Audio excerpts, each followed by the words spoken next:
Welcome. My name is Carla Stephenson, and I am joining you from Sinixt land, which is colonially called the Kootenays in British Columbia. I come from a town of about 285 folks that's nestled in the heart of the mountains.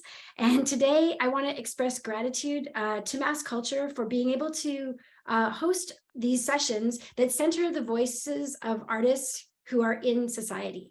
So I mentioned it last time that my friend T.R.A.I.N always talks about how arts are not the cherry on top of the cake, but they're the flower within the cake, and that artists are embedded in all places in society. And so thinking about where all of our work lies, whether it lies in politics, whether it lies in activism, whether it lies in architecture, having artists embedded at all levels of society is what is really awesome for me. Without further ado, I would like to welcome my dear friend. So part of when we're working in new systems, part of what has been happening for me is I've been learning to center our relationships more than anything else. And so in this way, I want to point out that Syrus is someone who I've really admired from afar for many years. And in the last year, I had the incredible opportunity to be in space with Syrus through a project called Positive Deviance. And through this project, I was able to spend an incredible amount of time with Syrus over the year, and also with other folks who were also identified as positive deviants. So Syrus, I'm going to share a picture, and I'm hoping you can introduce yourself in relationship to this picture to everyone. Wonderful. Well, hello, everyone. My name is Syrus Marcus Ware. I'm coming to you from Takarando, or Toronto, colonially known as Toronto, but I'm particularly in the area of Toronto that was underwater at the time of the Toronto Purchase. So this is the unceded territory of the Mississaugas of the Credit. This is Three Fires territory and home to great peacekeeping systems like the Haudenosaunee Confederacy and the Dish with One Spoon Wampum. It's an honor to get to come to you from these territories. This image speaks to a genealogy of resistance and a timeline of change making, stretching back to the important words of Assata Shakur. So in one of our residencies this year, we listened to audioscapes from the Freedom Archives. And one of the audioscapes that we listened to was this beautiful speech by Assata Shakur, in which she says, Uhuru, sisters and brothers, the first thing that I want to say is that I love you. The second thing that I want to say is that we can win. We will win our liberation. And then she goes on in order to say how we're going to do that. And she says that we do that by believing that winning is possible, because that allows us to get so much further than just trying to do some sort of reform or some sort of compromise. So this image is of a banner that was created during one of our residencies, where we we were trying to figure out, we wanted to make a banner, we wanted to do this creative activism. Banners are the lifeblood of activism.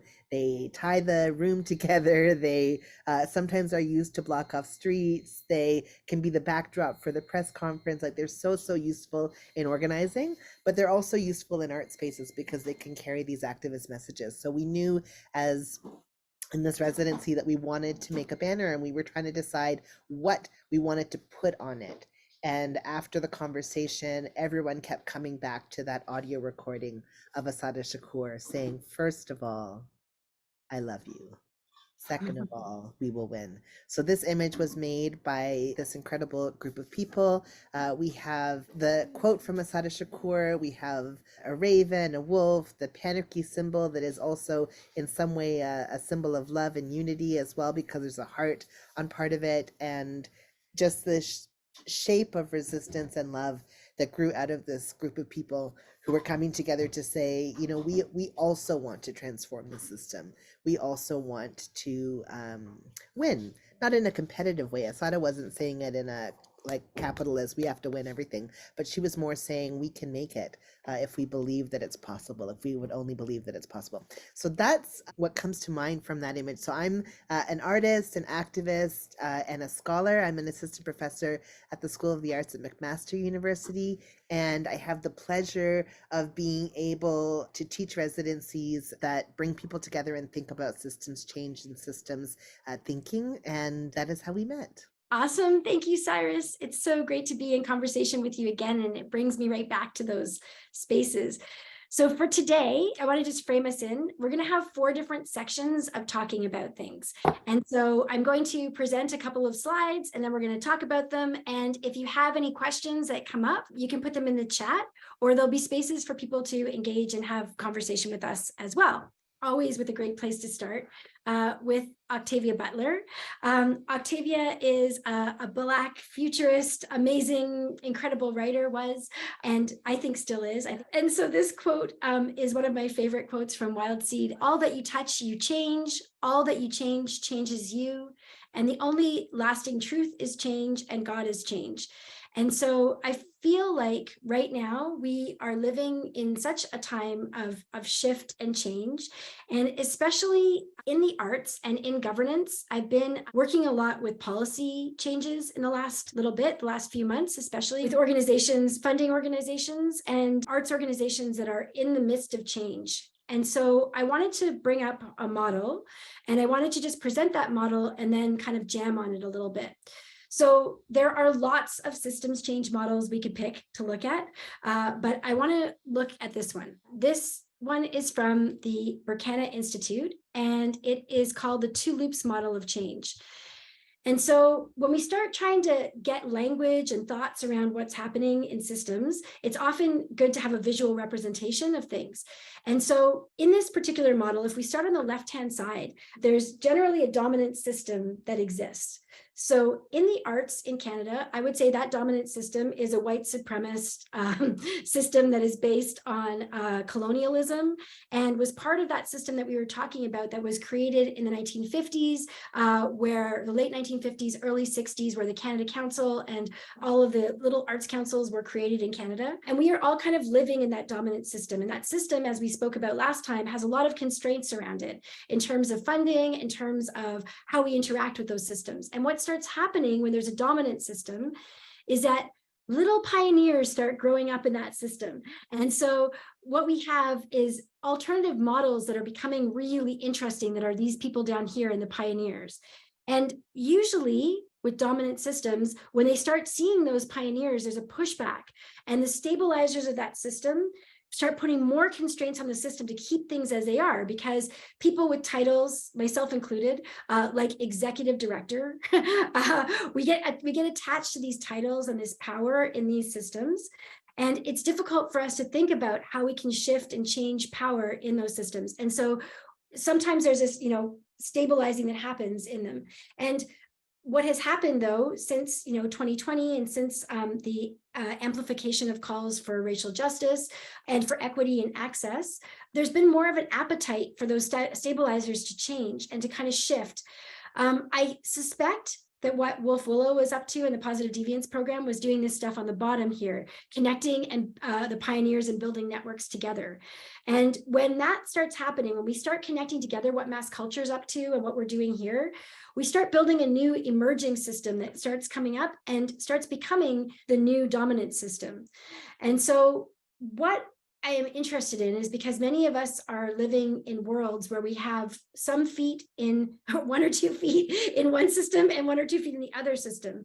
And so there's a lot of knowledge and wisdom and experience in the current dominant system, but there's also a lot of harm in that system.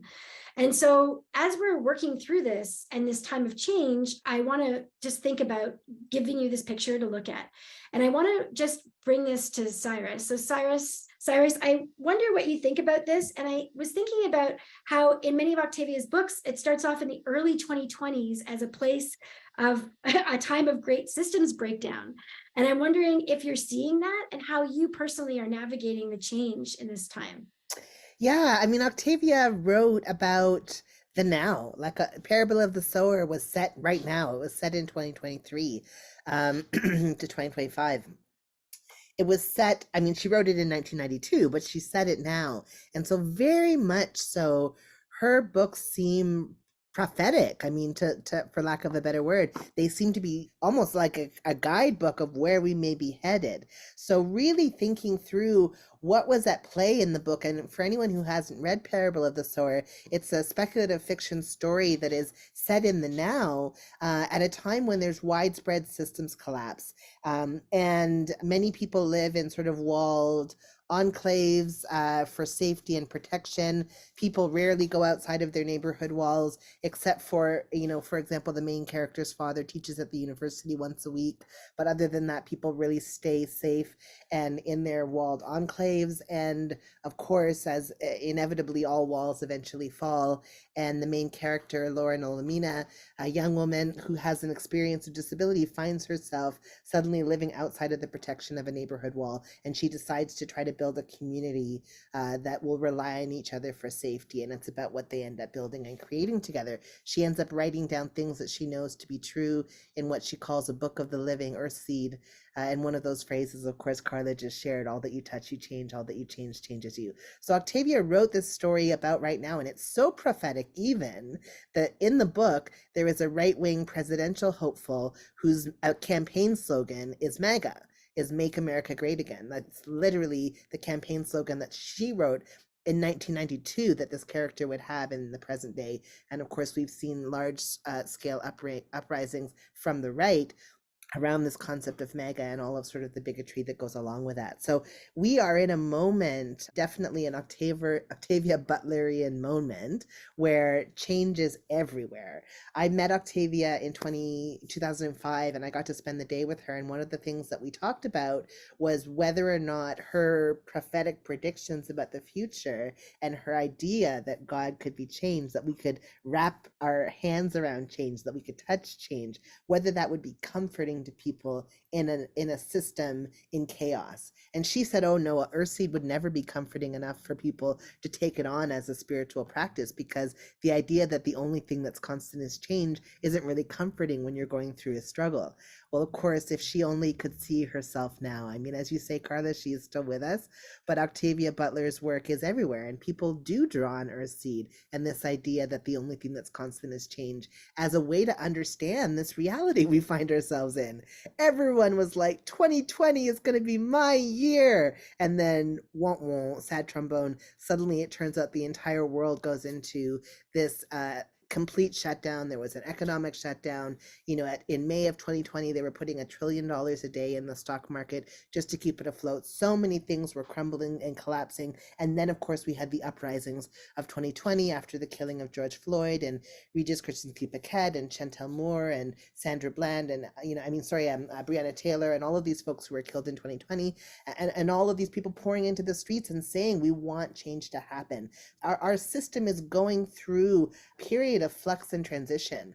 We are no longer in a steady state. If we were thinking of a panarchy loop, we're in the back loop right now. And I think in relation to this model that you've shared here, we're in a moment where there's an emergent system that is coming. And we know that it's rooted in more justice, interdependence, mutual aid, critical care, abolition. These are some of the things I'm hearing people scream for from the streets. We're moving into a system that is rooted more in climate justice, where we actually have a planet that we can kind of make it into, where this emergent system is being developed and being supported by so many. And I think we can turn to speculative fiction to try to understand this moment. Adrienne Marie Brown is a good friend of mine. She often talks about speculative fiction as a way of practicing the future. And so if we read Octavia Butler's work, if we read Adrienne Marie Brown's work, I mean, she's been writing speculative fiction of late as well, including an incredible book called The Grievers, about a town where only Black people are able to feel grief. Really beautiful work and really beautiful writing. If we're able to sort of tap into speculative fiction, it can help us to practice where we're headed to as we seed plant and transform this system into something that is more just, into a system where disabled, deaf, and mad people have what they need to thrive. Trans people can live long enough to become elders. Black people are considered inherently valuable, that we all have what we need in order to thrive fully. That's sort of where we're headed. And I just think, wow, if Octavia could just see us now trying to figure it out and trying to understand how to stabilize our system into a new format that works more for more of us. Thank you. Thank you for all of that. There's so much in there, Syrus. I am curious because even after the last conversation we had, we were looking at Adrienne Marie Brown's work and we were looking at all of different models of biomimicry in nature and how we can organize. And what happened was that after a few people reached out to me and said, they didn't see the possibility of this system or the future. They were afraid. So how do you speak to that fear in people who are existing within the dominant system? Do you have a way that you speak to them about fear or do you just not even focus that way? Like, I'm curious how you particularly navigate that. It's so interesting because, of course, people, I mean, it's understandable to be fearful of that we don't know. When we don't know what's coming, when we don't know what is around the corner, it's a human experience to have trepidation when we can't anticipate what the next step is. One of the things that humans love about steady states is that they know what's happening tomorrow. You know what's happening tonight, and humans can kind of get into like a rhythm and a routine that can be very particular. When you go into an unsteady state or a chaotic state where you don't know what tomorrow is going to bring, it can bring up a lot of anxiety and a lot of stress and fear. I think that for many of us who have experienced marginalization within the current system, who have experienced police brutality within the current system, who have experienced anti-Black racism, transphobia, ableism, who have experienced the way that the current system is not working, there is less of a sense of fear and more of a sense of hope. Because, of course, if we transform and change the current conditions to be more livable for all of us, there's the potential that we'll be able to thrive in ways that we currently aren't. I think for people who have had the benefit of a dominant model, perhaps allowing them to have access to resources, support, profile, etc., with very little effort, they may have more to fear because they have something to lose. So there is something about this process, when we think about sort of tearing down walls, we're also thinking about building up gardens alongside of it. So when we think about abolition, we don't just tear down the prison walls, we build communities that can respond to conflict, crisis, and harm in a different way. When we think about, equality and justice in terms of power, it's not enough to just make sure that people who have been traditionally marginalized have access to more power. It's important to bring down the folks who had an unearned and unequal amount of power so that we're in a more equilateral setting. And so it's this process that, depending on which side of the scale you're on, you may really welcome or you may fear. And I think, here we go into this, if we're going to try to make a situation where we survive this, and by this I mean climate justice, I mean race wars, I mean all of it, some people are going to need to give up some things, and the rest of us are going to need to be able to gain some things in order to balance things out. And so, I think that we can learn how to support each other through this process, learn how to do this together and build a community while we're doing it. And I think that I'm looking at some incredible places like Resource Generation, which is this group out of the States that is a supportive network of folks who have a lot of financial resources through inheritance, through trust funds, through whatever, who want to do something good with it, who are investing it back into communities that have been traditionally marginalized. There's a way of sort of taking what you have and redistributing it so that it is more balanced out. I'm seeing more and more things like that happen, and that feels very encouraging. And as we move into mutual aid and collective care and interdependence, more and more sharing is starting to happen. And I think that we can start to see that it's actually not something that we have to fear, but actually we are going to gain so much from moving in this direction. Yeah, thank you. And I was thinking about this yesterday too, about how we were talking about, not yesterday, on Wednesday, we were talking about how post-apocalypse is all very much a matter of perspective for communities that have already been colonized and have already lived through. We're already in a post-apocalyptic age. A lot of Indigenous folks would say we are past the apocalypse already, And so The apocalypse has already happened, exactly. Yeah, exactly. And so centering voices of humans that have already been through things feels like a way for for us to amplify solutions. So much of it, this is about who's holding the mic, and so whose voice are we hearing in relation to this concept. And so if we put the mic to more marginalized voices, I think you wouldn't necessarily hear as much about fear. You'd be hearing about possibility and hope. I'm doing some work right now with the BC Arts Council and about how do we support organizations. And the other day I just wanted to throw up everything and say, why are we supporting old organizations? Why aren't we just amplifying the great work of other folks that are doing a great job? And so there's that feeling that's going on sometimes too. We're going to move into talking about potential futures and how we see the future. And so, Syrus, I wanted to give you an opportunity to talk about some of the awesome things that are on this slide right now. And if you could just in terms of what could the future look like and how do you see the future in this way? Oh, I'm so excited about, I could talk about the future literally every day. I often say that I live at least 60 or 70% of the time in the future. And I do like to visit 2023 from time to time, but I'm sort of living in another time. So I do love this idea of this question of the future. What's on the screen here, first of all, in the top left are these multicolored domes, and they're actually part of an installation that I created for the Toronto Biennial of Art. I was in the biennial as one of the inaugural artists for the first biennial in 2019 and the second biennial in 2022.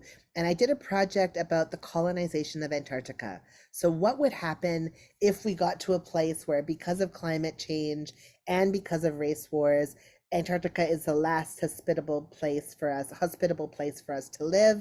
And so this story, and would humans ever realize that colonization is never okay? And so this story is about people who get sent to stake a future land claim in Antarctica, and then about a couple of them that break away and go to try to set up a free community that is in the one part of Antarctica that hasn't been already claimed by another country, and that's this area called Mary Birdland. So those domes were part of that installation and that story. There was a video work, a 3-channel video work, and I got to work with artist Raven Wings, who's here on the right in this gorgeous dress, Yusuf Kadura, Heath Salazar, who you might know from Sort of, and also Dainty Smith. So I got to work with them and tell a different kind of story about a future. It's set in 2027, and got to sort of think through some big questions about climate justice, about environmental justice, about economic justice, and about critical race theory. Below that image is this incredible, beautiful 10,000 square foot building space called Wild Seed. So this is the home of Black Lives Matter Canada, of all of the chapters from coast to coast to coast. We have folks who are organizing up in the Yukon, folks in Musqueam, Squamish, and Tsleil-Waututh territory, folks who are organizing in YC in Calgary, folks who are organizing all the way across out to Chibuktuk in Halifax and in Newfoundland.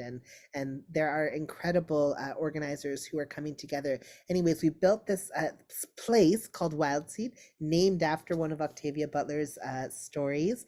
And it's a space, it's an incubation space, it's a community center, it's a community hub that brings artists and activists together. One of the things that's been a huge issue, if we're thinking about the future, is how do we create a world where Black lives are inherently valuable? So much of the Black experience in Canada is that of being sort of, often the only one in the space, and then also experiencing anti-Blackness when trying to access space. So, in terms of Black organizing groups, Black artists are rarely shown in Canadian galleries and collections. Rarely do they have their work acquisitioned, written about, critically engaged with. Black activists rarely have spaces to meet, organize out of, make the banners, do the work. Now we have a space where all of these things can happen. So Wild Seed is this beautiful space, fully accessible, that is just going through a renovation process now and should be ready for the public starting sometime later this month. And it's a space that has a recording center and event space and community kitchen, and is just this beautiful community hub space for all Black folks and their friends and allies across the country to come together to support Black activism and to support Black artistic practice. So Wild Seed is this incredible space, and I encourage everyone to check it out. If you're ever in Takarondo or Toronto, you can come to the Wild Seed Center. It's at 24 Cecil Street, which is right downtown in the Grange neighborhood, which is this historically Black neighborhood in downtown Toronto. And we actually have a wraparound yard and have a program that we're working on with Keep Six, also named after an Octavia Butler book. It's called Earthseed, and it's a gardening and landscaping program for people who have been formerly incarcerated or have recently gotten out of incarceration. And so there's these beautiful grounds, there's beautiful space, and we just can't wait to welcome you to it. And lastly, the image on the far right on the bottom is an incredible, incredible artwork by Raven Davis. And Raven Davis is an artist who participated in the residencies this year and was a positive deviant. But this image here was actually included in a book called Marvelous Grounds.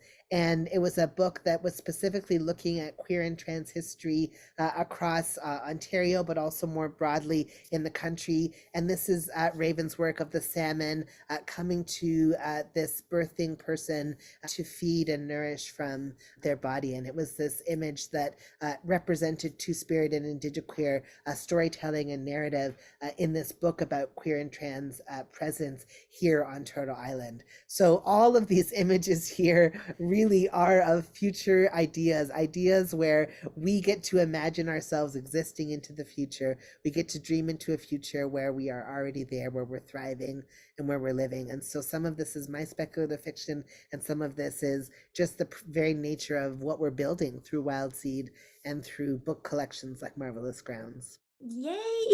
I love this future. It's so colorful and awesome and alive. And I do have a question, Syrus, around visibility of, as someone who's disabled myself and who lives in that reality, the visibility of MAD and disabled and trans identities. I was struck, when I started looking at all your Instagram, and I'm like, wow, why are there so many pictures of Syrus, like just of your own self? Like, why is that? And I'm wondering if you can speak to that and why that's important. Absolutely. As a disabled, MAD, queer, trans, Black person, there are very rarely, it's very rare for me to see myself reflected in popular culture, to see myself reflected in the public, to see myself reflected in my cityscape. And I was really drawn to the powerful and brilliant words and theorizing of Raven Wings, who is a Black Afro-Indigenous, indigiqueer trans woman who experiences disability, and who said, in order for me to reverse that, to make sure that I am reflected, I will document myself every day. And so she posts a photograph of herself every day, and she has a timeline full of this beautiful, melanated, Black trans presence that is so powerful and that graces all of our timelines, and that is a presencing of a Black trans experience, of a dark-skinned Black trans experience every day into the world. And so I was like, wow, there is a power in seeing herself reflected over and over again. What would happen in my life in terms of my understanding of myself if I also saw myself reflected, even if it was just through my own eyes? And so this practice of documenting Black trans presence at this time of repeated erasure and disappearance of Blackness, of transness, it feels political. And so I, have really leaned into what Raven Wings was on about, and have borrowed that in my own practice. For in 2018, I did a project for 7A11D, which is this performance art festival, and I was invited to do sort of like an Instagram takeover, and I actually called it Black Trans Self E. It was like Black Trans Self and then the E at the end.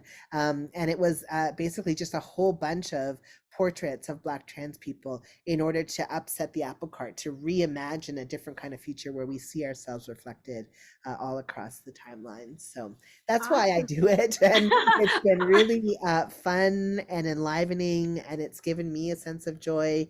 I think a lot about what we're told about activism, what we're told about trans experience, what we're told about Blackness. And it always is this supposed to be this story of struggle and hardship all the time, every day, hard, hard, hard.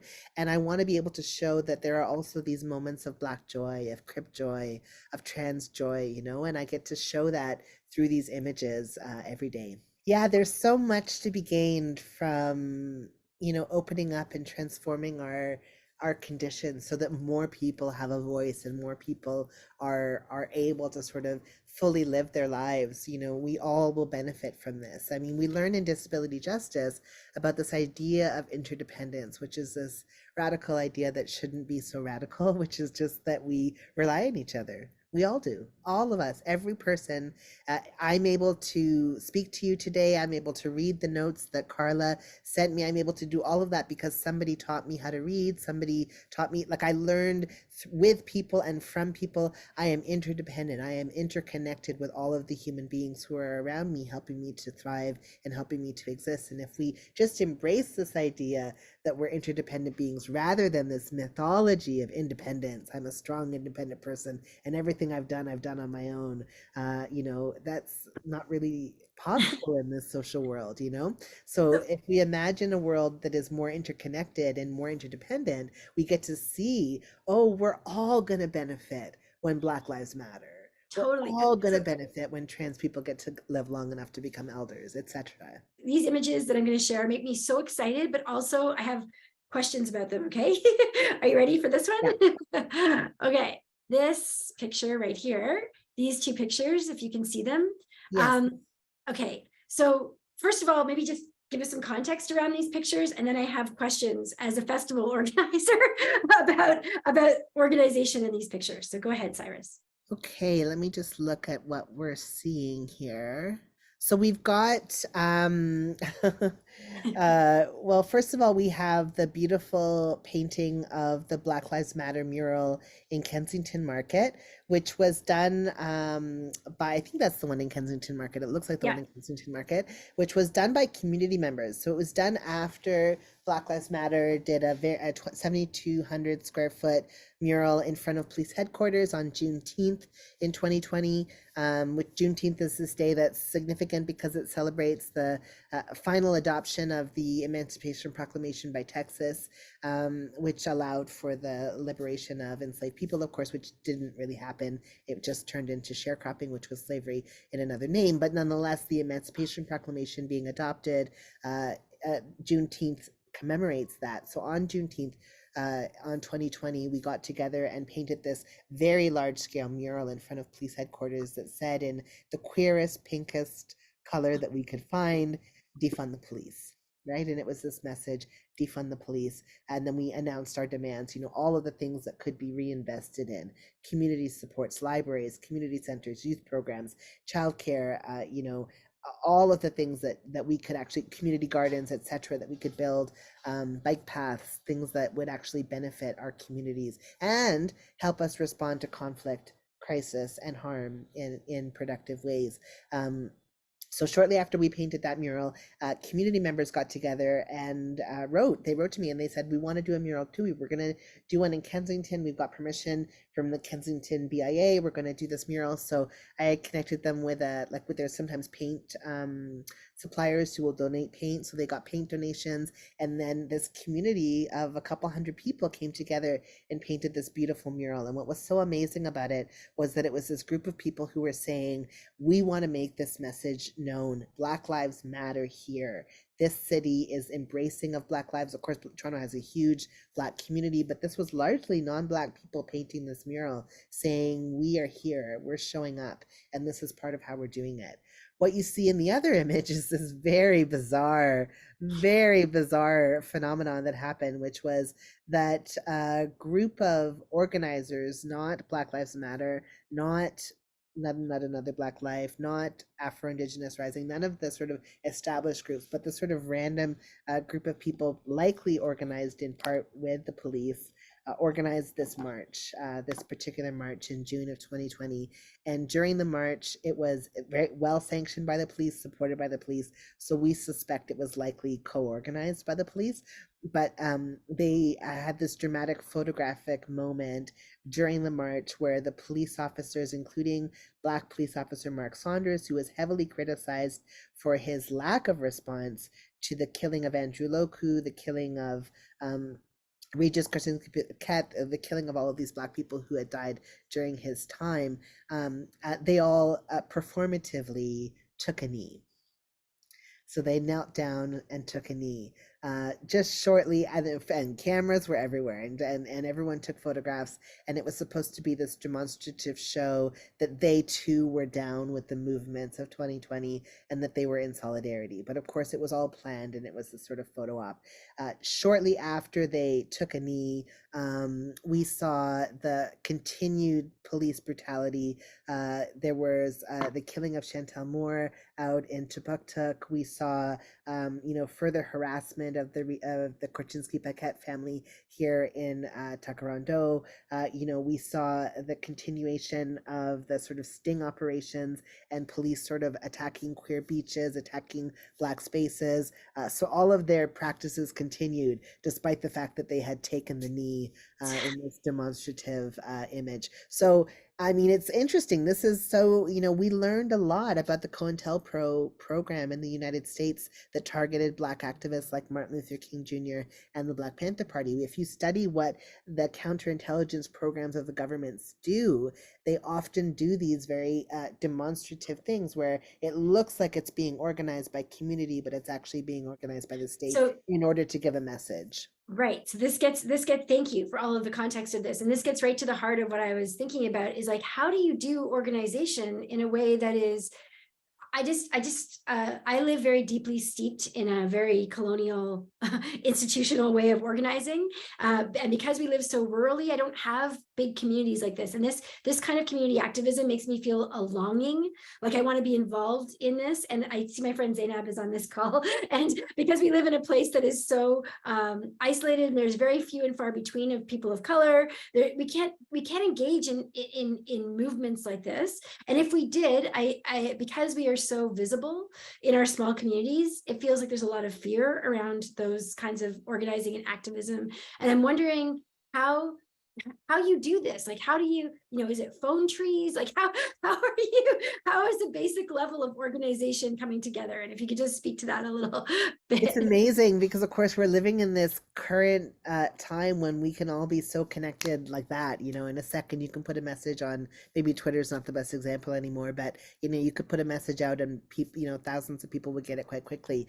But at the same time we're hyper surveilled in ways that parallel the surveillance of Black activists in the 60s and 70s. And so, you can't actually just put something out on a Twitter. You need to, to be careful. So we use strategies. There are apps that are more secure than others for sharing messages. And we do, have networks that, will send a message out on Signal and, you can have disappearing messages and they can go out quite quickly. And so we do definitely tap into those sort of resources. But a lot of what we end up doing is word of mouth organizing. It's literally, I think about the Allen Gardens shutdown after the killing of Andrew Loku, and we shut down the Allen Gardens, the Allen Road, sorry, which was this major highway in Toronto in 2016. That was done through literally going door to door and knocking on doors and knocking on doors in the neighborhood, telling them about what had happened with Andrew Loku, telling them about his, he was their neighbor, he was their community member, and inviting people out to come to this demonstration and this action. So, sometimes it's like quite literally going door to door. But a lot of our tapping in does happen digitally, and we do send messages through. And then some apps are more secure than others. WhatsApp and text messages are not a secure way to get a message quickly to people, but there are other ones that are out there, and they keep making ones that are more and more secure. And so we're sort of figuring that out. So an idea, okay, so idea that we talked about last time was about flocking and about like murmurations and where leadership comes from in these things. So how does leadership come about in movements like this? Where does leadership come from, and where does leadership hide within how does that work? Because I feel like there's a lot of fear around who's leading these movements. Like, Yeah. so And I how does think that there was a strategy within the Black Lives Matter movement in Canada to intentionally not have a charismatic leader. You know, this idea of one charismatic leader who speaks for the whole group. And there was an intentional effort to not do that, because we've seen how that often cannot work. And of course, if you have one, then you can attack the one. And you saw this with Black Lives Matter Global in the States, where there was one person, Patrisse Cullors, who was more known as the leader, and then they just attacked her and went on 4chan and did a whole bunch of work to sort of vilify her. So we've intentionally stepped away from that. So leadership really grows from the ground up, and it works and operates in a cell-like network where there are these chapters all over the country, and leadership grows and shapes and changes within those contexts. And then when we come together, you know, leadership looks different when we come together. So we've been sort of adapting, and leadership has been something that has grown organically in these sort of small cells that are spread out throughout the country. So it's less about one charismatic leader and more about a collective, interdependent group that together is working independently but connected to this larger body, which is Black Lives Matter Canada. So it's been really exciting to sort of think about new ways of organizing. And I think about that incredible movie Born in Flames, which is so great, which if any of you haven't seen it, now there's your weekend viewing. Check out Born in Flames by Lizzie Borden, which was actually an unscripted film that she made after filming. She made the story after filming, which is so fascinating. But anyways, it tells the story about this Women's Liberation Army at this time right after a revolution. But in it, they have independent cells that work independently where the leadership keeps changing so that then the government can never really know who the leaders are. And I think that we're moving in that direction because, you know, there is such a heavy amount of surveillance. I just came from doing my taxes, and I've been audited every single year since I joined Black Lives Matter. As soon as I joined Black Lives Matter, I became there was a flag, and so I get audited every year. I get followed by the police. I'm so heavily surveilled, and all of us are in the movement. And so, you know, not having one charismatic leader is very, very useful. Yeah, it's so interesting because it's like it can be very difficult for people to get to feel I guess safe enough to speak up, or that they're going to be heard or engaged with. And you know, so much of this beginning part, when you're trying to shift the way that leadership works, or you're trying to shift the way that power works, so much of this time is being okay with uncomfortable silence and sort of leaving a bit of space, leaving more space than you maybe even feel comfortable for, uh, to allow that person to step up and say, actually, I'll try it. I'll take the lead. You know, people who haven't traditionally been given that opportunity may take a little bit longer to volunteer. So sort of getting comfortable and okay with there being space and silence, even if it means that you wait until the next meeting to actually assign that task, because people need that time to sort of really believe that there's a space for them to step into. If we sort of wait a couple of minutes and then say, oh, I'll just keep doing it, then you're going to keep doing it forever. Like you'll always be doing it. So that's what I'm thinking of. I mean, as I say, I really do like this model that grows out of Born in Flames, this sort of cell model. I think that that's an interesting concept. I think a lot about um, the Black Panther Party and about how they organized, and how much we don't know about how they organized because of the misinformation and the work of COINTELPRO. And so, you know, I was reading Black Against Empire, which is this sort of deep uncovering of some of the truer stories of what was happening there, and just thinking about actually how many Black women were involved in leading so many things there, which is not the story that we were told, and just how necessarily obtuse some of their behind the scenes were in order to try to protect themselves, even though they were so heavily infiltrated. So just sort of thinking about that, and then thinking about sort of again what we can learn from disability justice models, which takes a leadership. I think of Sins Invalid, which is this disability arts or organization that does performance. It's often about sexual liberation and disability justice, and how they ostensibly are led by Patty Byrne and Leroy Moore. They're the ones who started it, but that it's absolutely grown and led by the collective. And so this collective struggle and this collective presence makes decisions about when the shows are going to be, makes decisions about who's going to perform. They do it all, and it might mean that they take a little longer, and it might mean that their shows aren't annual, but they do the work and sort of put the time in to do the collective work. So I'm really Yeah. excited about their model now too. I wanted to share a way of working that I've been doing for the last year, and or actually no, it's been like 3 years, I'm going to say. There's a group of 4 humans. We call ourselves a fellowship, and it started during COVID, and we realized that there was so much new information coming out about equity, about inclusion, and we couldn't all read it by ourselves. And so we kind of all started taking up little pieces of it and sharing with each other in a very asynchronous way of working. So, we have a Facebook group, we have different chat ways that we talk to each other. But one of the books that came up was this book called Mutual Aid by Deane Spade. And when I read this, I felt like, whoa, this is a new way of being in the world. Syrus, I'm going to share a slide that has some of the concepts around this, but I feel like you're going to be able to speak to this in a better way than I can. But I'm going to just share a slide first that shows about different ways of doing things. So traditionally, on the right-hand side, are characteristics of hierarchical models. So this is where we spend most of our time in dominant systems, is in ways that things are hierarchical, and in a way where there's a boss and there's a definite power structure that's in place. And on the left-hand side of this slide, there are more examples of horizontal and participatory mutual aid projects and how we perceive things. So there are so many things in this book to draw from, but this is just a few of the ones I wanted to bring up because I felt like they would be relevant for arts organizations currently. So instead of looking at members as donors or contributors, as we do in our typical way, looking at members of people who are making decisions happens in more mutual aid spaces. When we talk about meetings, and this is what we were just talking about right before the break, was in mutual aid situations, we have meetings that are open with as many people as possible making decisions, whereas the model that we're used to is this closed board meetings and governance by professionals and the professionalization of the arts, in which people who have degrees who are running the organizations, as opposed to people that are connected within the communities that are there. Not that those are mutually exclusive, but that can happen.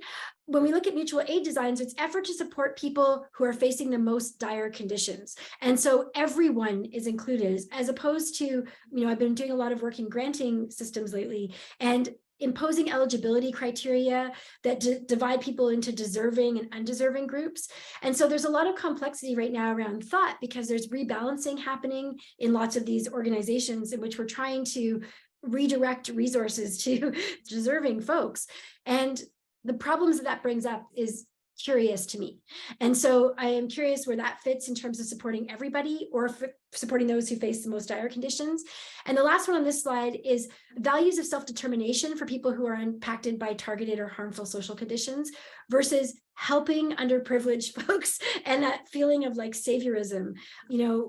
Ronnie Dean Harris, who is an Indigenous leader in BC here, he has, I've asked him, we've had lots of conversations like this before, where I've asked him, like, what do you want? And what do you need? And he was like, just give me a venue and leave me alone, And then when I was thinking about Wild Seed, Syrus, and about how that is a model of this too, and so instead of us helping humans that are, considered underprivileged and all these kinds of things, having people have self-determination over what happens to money, what happens to funds, what happens to their own work. So these are just some ideas I wanted to put out there. Syrus, I was hoping you could speak a little bit more to how you see the difference between mutual aid or organizations that are run with principles of mutual aid versus those that are run in these old models. I mean, it's about colonialism. This is like, there's a colonial way of sort of thinking through this idea of charity as if the disproportionate economic experiences that we experience in this world just happened, as if they weren't a construct or a result of the transatlantic slave trade, as if they weren't like, part of a colonial process. We have to sort of think about these things in relation to the context that they're in. So in organizations that are rooted in more of a hierarchical or sort of charitable model, there's this idea of sort of the benevolent, charitable, often white, cis, hetero, non-disabled person who is sort of helping those who have just by chance experienced marginalization. And I think that a mutual aid model is saying none of these things are by chance. All of these things are by design. There are reasons why particular communities started out with a bunch more resources than others. There are reasons related to the transatlantic slave trade that have created the conditions where some people have and some people don't. And that in fact, if we're going to try to change the conditions for people who have been marginalized from economic justice, we need to start by addressing capitalism, by making sure that we're creating the conditions where from the ground up everybody is getting the things that they need in order to survive and thrive, and that we're sort of upsetting the apple cart, we're undoing the things at the top. That expression, yes, yes, yes, we could do this and we could do that, but if we just started eating billionaires, we'd actually have a whole different situation. The idea that there shouldn't be billionaires in a planet where there are people who don't have money to be able to feed their children or to feed their families. We have a problem when someone can literally do snow angel piles on a bed full of money and other people don't have what they need in order to just get their insulin or their medications. And so, imagining a social world that was rooted in mutual aid, that was rooted in the idea that all boats rise, this idea that everybody has what they need to thrive, and then we all sort of benefit from everybody being able to participate fully in society. That's a decolonial method and a decolonial model. The colonial model, necessarily wants some people to function better in society because those are the people who are going to be able to reap the most benefits from the system. So I'm really excited about what Deane Spade is writing about, and I think that Deane has been at the forefront of really helping us to think through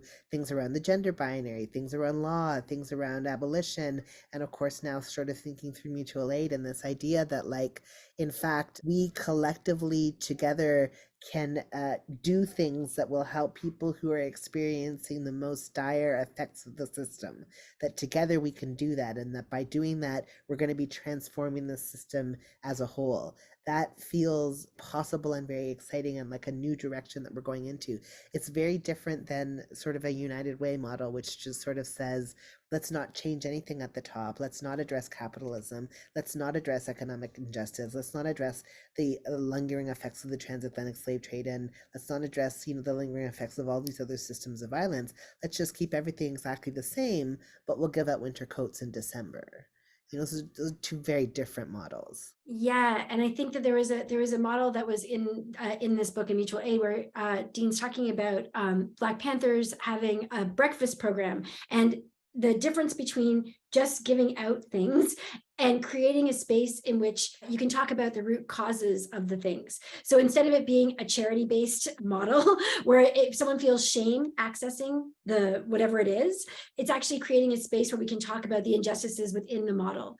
I'm wondering about that in the context of grants specifically. I've really been living in this world a lot, and about how can we create spaces in which we are, helping solve a basic, or helping to create space to have a basic need met, but also being able to have spaces where we can talk about the root causes.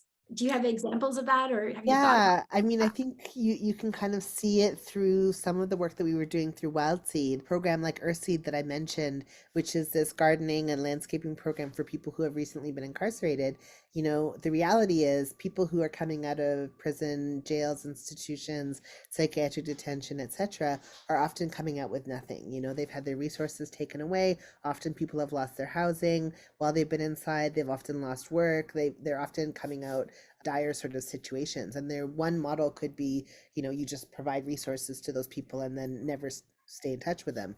Another model is that you actually build the capacity for people in those situations to be able to be reintegrated into a network, a community, a family, a sense of belonging, and that yes, all of those other things get provided, hooking people up with how to get their ID again and hooking people up with all these things that they need to do, but through a model where we're learning together. I mean, the Black Panthers called it each one teach one, but where we all get to sort of benefit from learning together. So through this Earthseed program, participants learn all of these things about gardening and the earth, which of course we know has tremendous health benefits from actually working in the ground. So we're doing some of the work of breaking down some of the PTSD and CPTSD as a result of being in an incarcerated situation, just through the nature of doing the work. You're learning a skill that you could then go and get a job or hired in your field, because you have now some work experience on your resume, and you're able to get tapped in and connected to a community center that is looking out for your best interests and is sort of there for you. So that's one example of like a very different model that is trying to do something in a different way. Cyrus, I think about, the undertaking of Wild Seed in this giant building in Toronto. I mean, I think I heard a price tag somewhere around $8 million that was somewhere in there. And I'm curious how you're dealing with leadership and governance when you're talking about like actions that are what I would consider like an action where you come and, we talked about organizing and, show up at a certain place at a certain time. That is a certain kind of governance that it takes for that to happen. But how do you make that? How do you transition that into something that's as big as something that you are necessarily, you obviously have to deal with the city, you have to deal with, Oh tax yeah. laws, all of those things. How do you walk both those worlds at the same time? That's what I'm very Yeah. curious. Yeah, so with Wild Seed, we're actually a charitable organization, and we chose to become a charity because that would allow all of the other chapters to be able to accept different kinds of donations and be able to get a tax receipt. So Black Lives Matter Canada, a charity, and we're actually incorporated as M4BJ, Movement for Black Justice. We, are able to provide tax receipts as a result of being a charity. Wow. There are very, very, very stringent, very particular set of rules and regulations and policies that you have to follow in order to be a registered charity. For us, this was actually beneficial to go down this road, not only to be able to provide the tax receipt benefits to all of the organizers on the ground so that they could actually get the donations that they need to do the work on the ground, but that for us, it was a chance to, one of the things that happens over and over and over again with Black justice movements and with Black organizing is that there is this perception always already financial mismanagement. So you see this from Marcus Garvey days, you see this with Caravana, you see this with, so many Black organizations where they come to attack is through this assumption of fraud, whether it's proved later that there was never anything wrong, doesn't matter. All people remember is that sort of sensationalized headline. And you've even seen it with the Black Lives Matter Global in the States, right? Where it's like, oh, what are you doing with your money? And this big question of whether or not Black people can, successfully handle money. For us, having a registered charity means that everything has to be completely open book. And so nobody can really say anything because we have to do everything in this very particular way, and it's all of, everything is there. So it actually has been very beneficial to have to fit into those systems, even though they're antithetical to the way that we want to work. We know that we're moving to a different kind of world. We're moving to a system that probably looks very different, where governance is going to look very different, where the ways that we respond to things are going to look very different, and where we may not even be living under capitalism. So we know we're moving in a different direction. But for right now, with the current threats against Black liberatory organizing, this method has really been beneficial for us. We can do both, and this is the paradox, right? You get to hold both of these things at the same time. The ability to be on the ground and respond directly to community members' needs, and the ability to organize people and to be able to bring people together quickly and to be able to respond to a specific issue, and the ability to be able to do the spreadsheets and to be able to make sure that all the balances and ledgers are done and to make sure that the CRA filing is happening. Like, we can actually hold both of those tensions at the same time in this paradox, in this moment, and know that we're moving towards a world where hopefully our children and grandchildren aren't going to have to do this, because we will have transformed the system enough that we're not, there was a meme I saw that was like, we live on a planet that grows food. and yet I have a credit score. How did we screw this up? So like we've created capitalism and it's not benefiting so many people. And so we know that we're going to be moving to a system that looks different. And so we're going to get there. And so we won't have to worry about all of these things. But in this current reality, the safest thing for us has been to take on the labor and the work, unfortunately, of engaging with the system in that way as a registered charity, but then also to be able to then directly support organizing on the ground. Thank you for all of that. I think that one of the great gifts of the pandemic, it's allowed us to think of multiple futures at the same time. So anyone who organizes events and does things, we have to have a plan for if there's going to be 20 people there, if nobody's going to be there, if there's masks there, if there's no masking, if there's vaccine passports, if there's 2,000 people there. We have to hold all of these multiple possibilities at the same time. And so I think that what you're talking about there is that it's practice. We have gotten some practice now at how do we hold multiple realities and multiple systems as being true at the same time. I'm wondering how you do decision making of like your programming, Syrus. Like is there control over that? Is it consensus based? How does that work? It's definitely consensus based. There's a very active board that runs Wild Seed, and we have staff that also support programs. And so I work specifically with the Black Arts Fellowship Program, which is this Black Arts fellowship that brings together 10 or 13 artists from across the Taekwondo to engage in learning 7 distinct residencies over a 2-year period. And I work with an incredible scholar and artist, Mila Mendez. We together developed that program. There's another program we have called Hereafter, which is sort of like a performance showcase program that Rodney DeVerlis and Sandy Hudson and Jess Kirk have been working on, bringing in great artists, Havai Mighty, Shy Wisdom, etc., to come in and perform inside Wild Seed and have it documented and recorded and made into these sort of visual showcases. So we all have sort of different elements that we're working on. Raven has been very involved in the Earthseed program. So we know together as a collective, we do sit down collectively together and say, what are some of the programs that we know we want to run collectively together? And then who wants to take the lead on making sure that those programs get off the ground and get running, and then we touch base with each other and support each other. And so it is very much like a collective thing, but it's also working with emergence. We had Wild Seed, we had these beautiful grounds, we wanted to work with formerly incarcerated people, and that program of Earthseed really just sort of came together out of opportunity and circumstance that we were able to do it. And so we're sort of able to sort of say, hey, why don't we try this and see where it goes? Whereas the Black Arts Fellowship obviously was planned for years in advance, and we had to write arts grants to get it and stuff like that. So we have different ways of approaching it, but that we do it through a collective process. I think a lot about this question of metrics because, of course, I sit on a lot of juries, and so much of what gets assessed is really this idea of like the capacity to put bums in seats. And that's not necessarily the most valuable thing to measure. And, is this project going to bring trans people into the theater in ways that they haven't been before? Well, that's really interesting to me. Is this project going to, allow for an intergenerational exchange that hasn't been tried before, or whatever, like that there are these other things that could be considered valuable if we knew how to measure them or how to assess for them. And so there's a lot of work to be done with funders to be able to say, like, this is what we need to see funding look like and shift and change to be. So in order to really measure what we're up to, because, we're supposed to be evaluated by our peers, and, the metrics, if it's just artistic merit, viability, and impact, you're not necessarily getting at some of the value of these projects. And so I think a lot about this because I write a lot of grants. I write a lot of arts grants in particular, but I also write academic grants, and, just sort of thinking through like, what would it look like to be in, I don't know what the right word would be, community with fellow grantees or with fellow applicants as opposed to in competition with fellow applicants. We know that when we do grants, it's so much of it is based on who else applied that year and what their projects were rather than necessarily anything particular about your grant.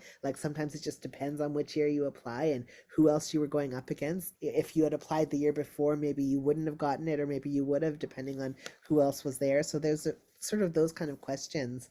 And I think that there's a lot of work to be done with funders to say, like, what would it look like to create less of a competitive model, but more of a collaborative model, one where, I don't know, I think about susus and I think about all of these incredible community models for sharing resources around. And there are ways of doing it that are that look different than the current ways that we're doing our granting system. And so anyways, I'm excited about the potential for new ways of thinking through these ideas and imagining a different kind of model. I don't know, I'm just sort of thinking about what would it look like if the Canada Council for the Arts had more of like a rotating pot of money that everybody could access at different times, or I know that that's what grants are, but I mean more in a more accessible way, like where they could just sort of, I'm going to tip into it this year and you're going to tip into it next year, and there would just be these ways of sort of accessing things a bit more evenly. That would be exciting. So yeah, it's a great question, and I'm thinking a lot about it. I think also there's a piece around this around trust between organizations and organizational trust. Like, I've seen a lot of grantors asking for collaborative grants, especially Canada Council. But the only way collaborative grants work is if you trust the organization that you are in partnership with, right? And so having opportunities to build relationships and build authentic trust building between organizations so that we're not feeling like we are being competitive. Like even in my tiny small town, we talk about, there's, 4 nonprofits in our tiny town of 200 people, and we know which ones are applying for which grant, which year, so the other ones don't compete. You know what I mean? And so building those kinds of networks of like, how do we access the most resources to do the most good without being in competition, and so therefore mutually helping each other. So Syrus, I have a big question for you about this. I have to acknowledge like my own like light skin, white adjacentness has allowed me to infiltrate systems, right? In this last couple of years, I've been able to be in rooms that I've never been in before and have the ear of policymakers and such. And I feel like it's kind of crappy because I know the only reason I'm there is because I'm not as intimidating as somebody who has darker skin, and I'm more palatable for those things, but I'm using that to infiltrate as much as I can. So my big question to you, Syrus, because I know we've been talking for a really long time, is our work more effective infiltrating these systems and trying to change them, or is our time better spent creating a parallel system that does something different? And this is my major struggle of my whole world, and I'm curious what you have to say about it. Do we put all of our energy in those outlying things, or do we put them into transforming? Because I see that there's so much beauty that is in the old systems, and there's people there that I want to pull in and I want to pull along, but it's exhausting, right? To be able to keep code switching back and forth, like how this works. But I'm just curious for both. I think right now we're in a moment where we likely need to do the exhausting work of a bit of both, but that's what abolition offers as a possibility, is this idea that we can stop doing the work of tearing down the walls and we can go over here and start planting a garden. So this idea of starting to like at what point has enough momentum started in that sort of cannonball rolling down the hill that you can step away from trying to dismantle the old, and at what point do you start needing to tend to the seeds that you're planting in order to have something new to go to when the time comes. And so I think we're in a moment right now where there is actually a required need for us to shift our work a little bit to start to be building towards the future that we're trying to live into. I actually think that that's essential right now, because in this current moment, we are seeing the system go through this sort of chaotic state. It's flipping down through the back part of the Penarchy Loop, and we're moving again through a cycle of change making. And so we need something else to be going into, and we need to start building what that needs to look like together and collectively. And so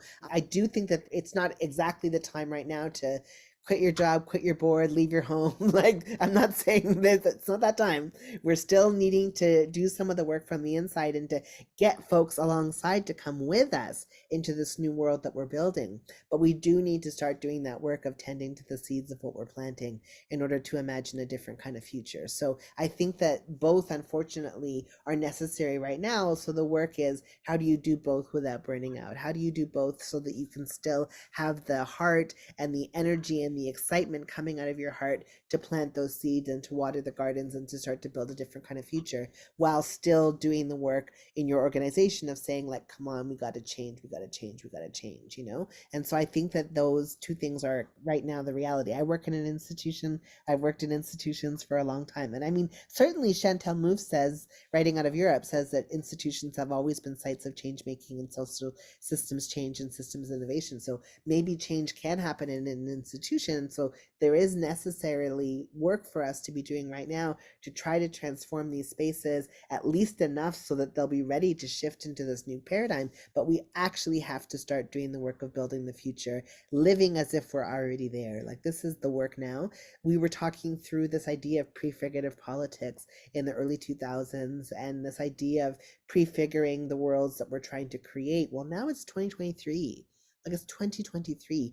They've told us that we have 2 years to resolve climate change, because if 2025 isn't the hottest year on record, we will not survive this. So it has to get colder after 2025 every year. So we are in a moment right now where we actually have to start living into the future that we're trying to get to. We have to do it now because we actually don't have much time left. And so this is a moment, this is a catalytic moment. This is a moment of change possibility. This is a moment to breathe and blow on the embers of the new ideas that you have and see what manifests and see what germinates. Blow every dandelion fluff.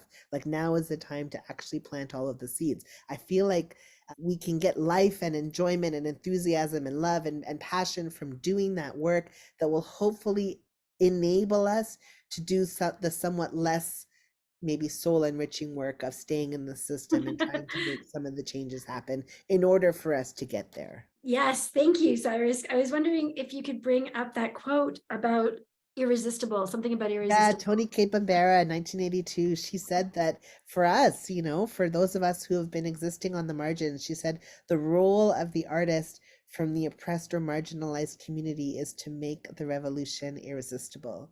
And she said that sometimes we make the revolution irresistible. The thing that we do is just getting up. It's just breathing. It's just continuing to live. And that is a radical and revolutionary act as Black people, you know, definitely. But this idea that we could make revolutions, change making, seems so inherently possible, so exciting, so thrilling a possibility that we can't help but want to get involved to make it manifest and make it happen. So I've been making creative practice and creative work that is aimed around this idea of making the revolution irresistible. I've been writing about it, I've been talking about it, and I really think that revolution is not a one-time event, it's a process, it's an ongoing process, and we are in a revolutionary moment. The uprisings of 2020 didn't actually end. We're continuing the work, it just looks a little bit different right now. We are in a revolutionary moment. So here we go, and I'm really excited about getting to the other side with all of you. Yay.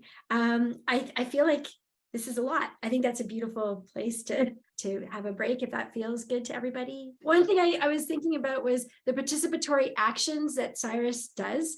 Things like coming together and making something together and doing something together and showing what this looks like and having people walk into the future that already exists. The future already exists. It's at Wild Seed. Like, let's all go there.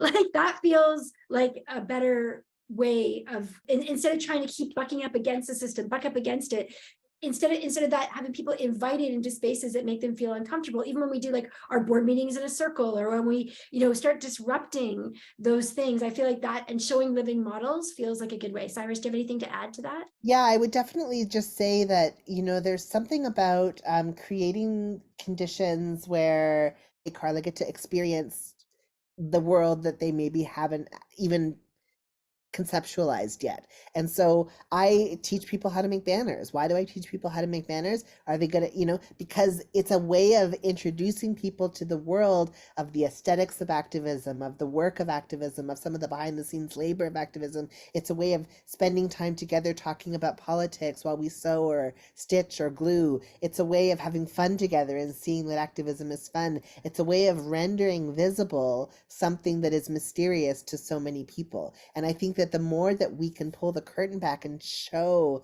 the way that our processes work, I think that there are people who are in these organizations who are looking for new ways of working, who maybe haven't yet thought of these new ways. And when we start to show, look, these are the things that we're already doing in our communities, come and engage, come and play, come and try these things out. There's a lot of exciting possibilities that happen. I think about this artist, Swintak, who does very strange, very beautiful conceptual artworks. She's based here in Ontario. And I can remember when we were both working at the Art Gallery of Ontario, she had a meeting with the board of the AGO, and, like very stuffed shirts, and, they came in and she was like, today we're going to make sculptures out of the things that we find in our pockets. And everybody had to take the stuff out of their pockets and make sculptures. But it was a way for her to show, this is how my brain works. This is how I'm going to be working with the students. This is what the next 6 months of my residency is going to be like. And they were practically learning by doing it, And I think that we get to show people the ways that we're doing these things. And I think that it's a way of inviting people into a new process. So that's what I've got, is just this idea that we have the potential of being like, hey, like, why don't you come and learn how to make a banner, and while we're here we can chat about all these other things. The idea of, like, when we were all just dressing up as Beyonce at the beginning of this, it's like disruptive spaces where you have any power whatsoever, then use those to shake people up, right? To shake up what's going on, to like not necessarily let it be as it usually is. Beena Patel, who I love so much, talks about designing for comfort or designing for progress. And I feel like we can do things, like every single individual can do things like prioritize answering your emails from, people of color and trans folks first.